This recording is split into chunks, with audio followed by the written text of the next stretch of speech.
Hi, everybody. I'm Dan Wells. I write horror, fantasy, and science fiction, and I talk about games on the internet. Today, I'm talking about one of the old great Palladium horror games called Beyond the Supernatural.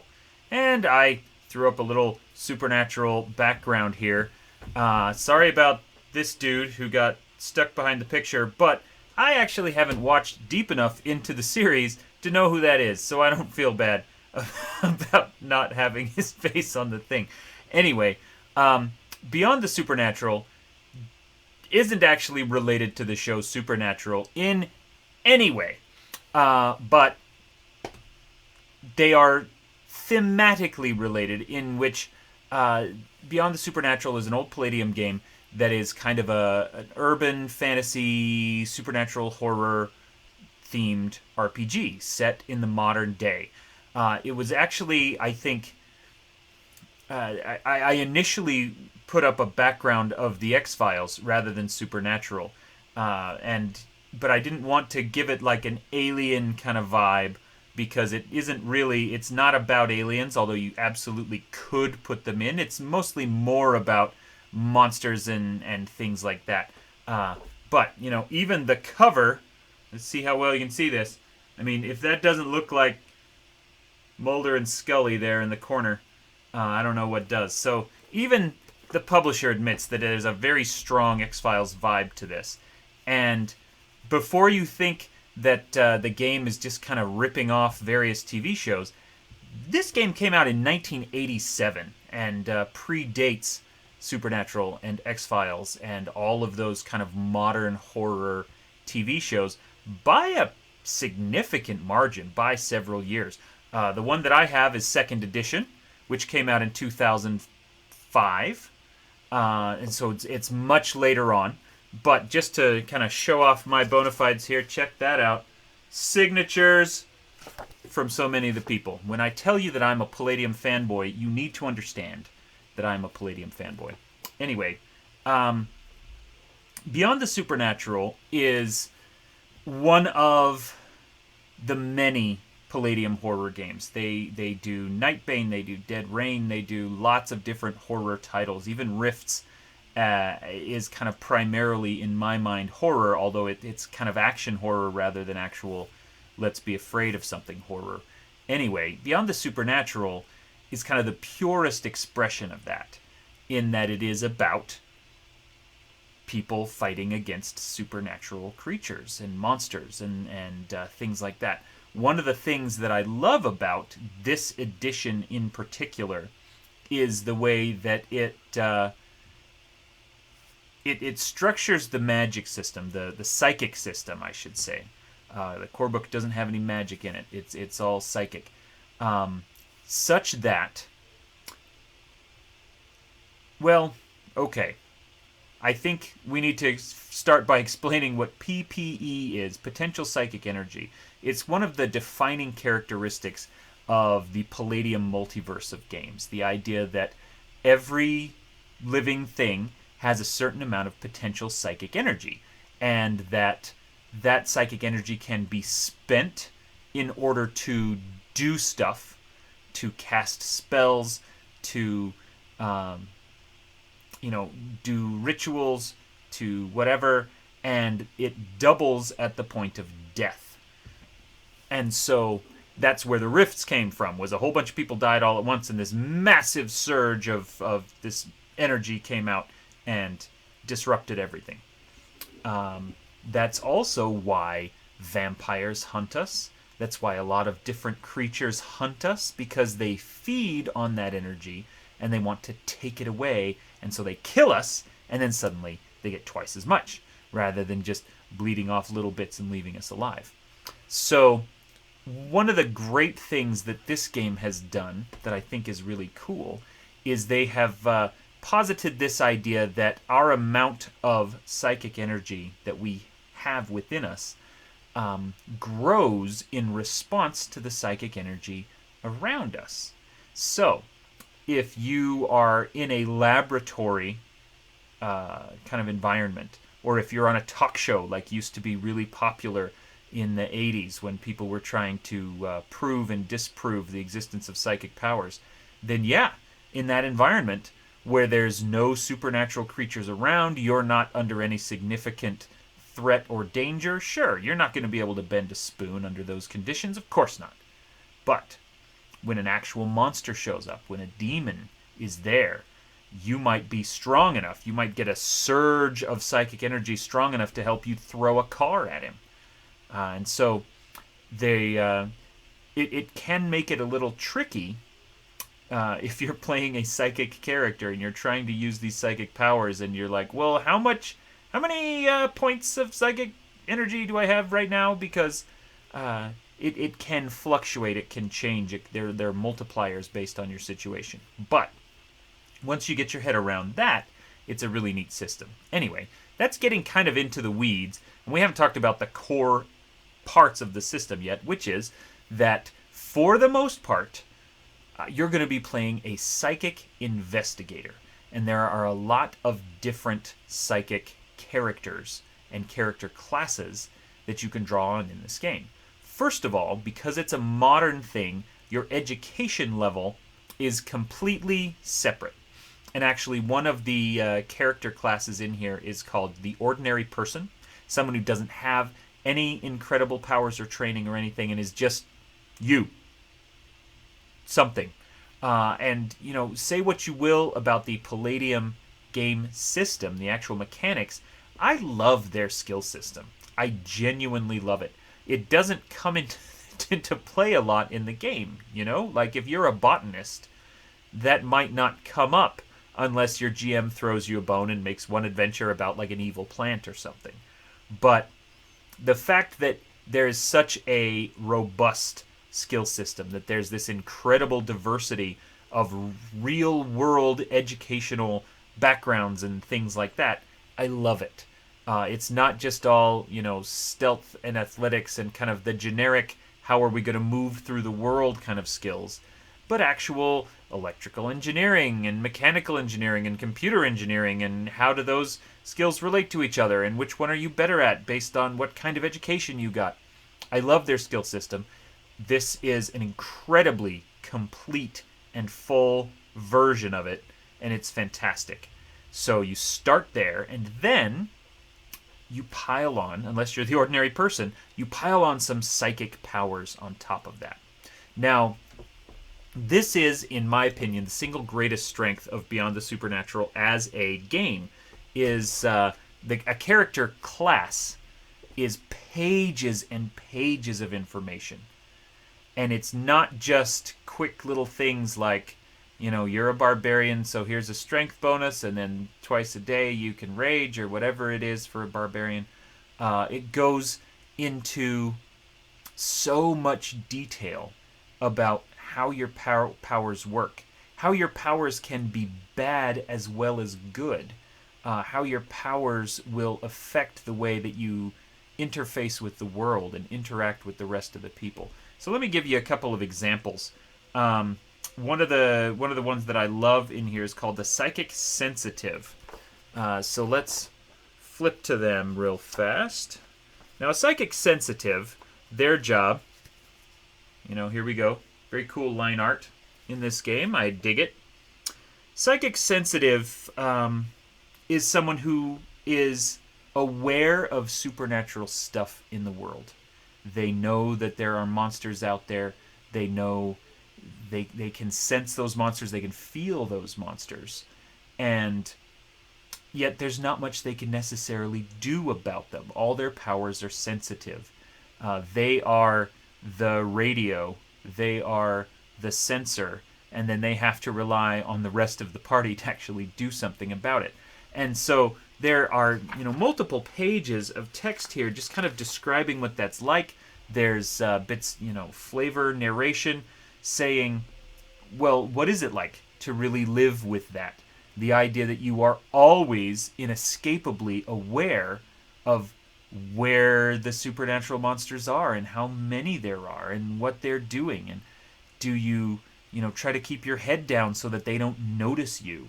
Do you, how do you drown that out if there's a monster next door and you can't go in and fight it, but you can't really ignore it either because it's just right there, always very dominant in your psychic awareness.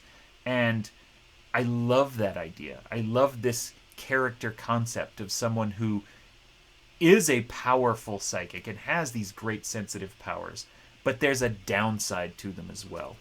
And every one of the character classes is like that. And they're all, I think, really interesting. One of the ones that I like is the psychic medium. And the medium kind of goes back to that classic idea of a seance where you are contacting spirits from beyond. And in fact, the way that this character works is you have what they call a spirit guide, someone who is going to be working with you, whether that is an ancestor or a close friend, or someone who has passed on, but now can still talk to you as the psychic person, as the medium. And so there's different, huge descriptions of that. What kind of spirit guide do you have? Do they like you? Do they tolerate you? Do they help you because they want to? Do they help you because they can't do anything about it? Are they going to be complaining all the time? And then what can that spirit guide do for you? How can that help you? There's just like I said, pages and pages of all of this information, and I love it. Some of the classes are a little more overt and in your face. There's the physical psychic that can move things with their mind. There's a psychic that can light itself on fire. What's that one called? Or maybe that one's not in here. There are two classes in the game that I don't think work as well. And one of them is called, let's get a good picture of this dude, the Psi Mechanic. And while this functions really well as kind of a precursor to the Rift's Techno Wizard, the idea that you can use psychic powers to build devices or do things like that, create magic or psychic technology, I don't think it fits, at least for me. It is definitely a core part of the game book, and I know it has a lot of fans, but for me, the way that I perceive the world of this game and the way that I tend to play this game, the Psi Mechanic doesn't really fit into it. Like, can you imagine Supernatural, except instead of, running around doing your best as the poor little mortals fighting demons, you were actually, out there building, I don't even know what this guy has. He's got like big power fists and some kind of magical ghetto blaster that powers it. Like, I don't know. It doesn't feel like it fits to me. The other one that does not fit very well. Well, let me rephrase that. It works in the setting, but I find it to be poorly conceived. It's called, and I don't think that this would be in the book if it was published today. It's the Autistic Psychic Savant. And the idea behind it is clever, I guess. And, think of the Moon Man from The Stand by Stephen King. Someone who, through whatever kind of mental health condition, can't really talk to people well, is kind of lost inside their own mind a little bit, but has powerful psychic powers. That is definitely an archetype that exists in the horror genre. That said, I think that it is fairly insensitive to consider autism to be a power. Now, if someone wants to play an autistic character, that is great, and I am glad that that option is available, and honestly, treated relatively well. I just worry that it is going to step on a lot of toes, and it is going to ruffle a lot of feathers, and especially people who have autism or have family members with autism are going to see that character class and be kind of turned off by it. It is very easy to ignore that. It is not a core part of the world, and if you just don't have any characters in your group with that character class, then it's never going to be a problem. So, those are the two that I don't think work very well. Now, balance those out with some other things. There's a diviner who's incredibly good at reading signs in the world. I mean, like that's their whole power. There is the oh, here's the firewalker. That's the one that can kind of light on fire. There's what's the one I'm looking for? Genius and natural, ghost hunter. I'm looking for the Niga psychic. Where's that? Oh, latent psychic is a fun one because that's someone who doesn't necessarily know that they have psychic powers, or that just barely got their psychic powers, and so they're still trying to figure them out. And they don't, it's not something that they have worked to develop. It's just something that happened to them, and now they're freaking out about it, and they're trying to figure out, well, have I been cursed by the devil, or have I been touched by something from beyond the world? There's a lot of different flavor to that. And here's the Niga Psychic. This one, whoa! The Niga Psychic is a lot of fun because that's someone who believes so strongly in the false nature of the supernatural, who believes so powerfully that psychic powers don't exist and monsters aren't real and there are no ghosts, etc., that then they essentially start projecting a negation field of psychic power around them. And so that not only hurts monsters, but it hurts your allies. And so if, a ghost wants to attack you, it's going to be significantly weaker if there's a Niga psychic there. But then also, your own psychic people in your party are also weaker because of this just negation field around this Niga psychic character. Anyway, the character options are many. There are, 10 or so character classes, and they're all incredibly detailed, incredibly intricate, and they cover a really wide variety of powers. And like I said, while a couple of them are, I can light myself on fire and just go nuts, the majority of them are not. They're not combat-oriented classes, and they're all about sensing things and finding things and discovering things. And so you have to use your ingenuity as you move through the world. Anyway, now, the Beyond the Supernatural game line had the misfortune of coming out, at least second edition, coming out from Palladium right before Palladium as a company kind of imploded. They had some fairly high-profile financial troubles. One of their employees was kind of embezzling money. And so the book came out in 2005 with grand plans. They were going to follow up with a magic book, which is why there's no magic in the core book. They were going to follow up with what's called the Tome Grotesque that had a bunch of monsters and things in it. None of that ever happened because then the company spent, honestly, 10 to 12 years trying to get back on its feet again after this financial crisis. And so a lot of those books never happened. They do have one on their website now that's a pre-order book that brings, fills some of those holes, that provides some monsters for it. And so as a game, it can be a hard sell, I think, because it doesn't necessarily feel incomplete without the magic. I don't think that the magic is necessary, but there are no adventures that have ever been published for it, except for way back in the 80s. There was the box, I don't remember what they called it, but there's an old 80s supplement, if you can manage to find that somewhere. And that monster manual never arrived, that collection of things. Now, they have definitely supported the game line through the Rifter, which is their in-house magazine. And if you've got access to any of those, there's a ton of ideas in there. Also, if you have Dead Rain or Rifts or any of those books, the Rifts conversion books, things like that, then you've got a ton of monsters that you can use.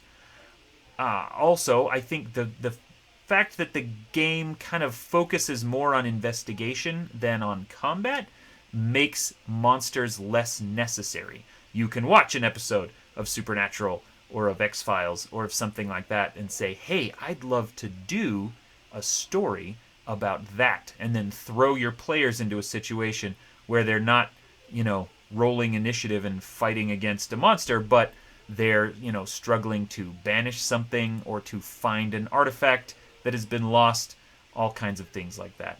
Anyway, I really like Beyond the Supernatural as an urban horror role-playing game. Modern horror, I think it does a good job. And more than anything else, I love those character classes. I love the depth and the detail and the characterization that is put into them. So many, and I've said this before about Palladium, so many other game systems really just kind of treat your character as, someone who just has magic powers. If you summon things, they just show up and they do what you want and then they leave. If you have psychic powers, they're helpful when you need them and then gone when you don't. And one of the things I love about all of Palladium's game lines is that the powers that you have, the creatures that you summon, the psychic abilities that affect your life really do affect your life. They're not something that is convenient. They're not something that is easy. They're something that really kind of defines who you are as a person in and out of combat. So, anyway, hooray for Beyond the Supernatural. I hope that you've enjoyed this video, and that if you're looking for an urban horror game, some kind of Monster Hunter, Ghost Hunter thing, you could give Beyond the Supernatural a try.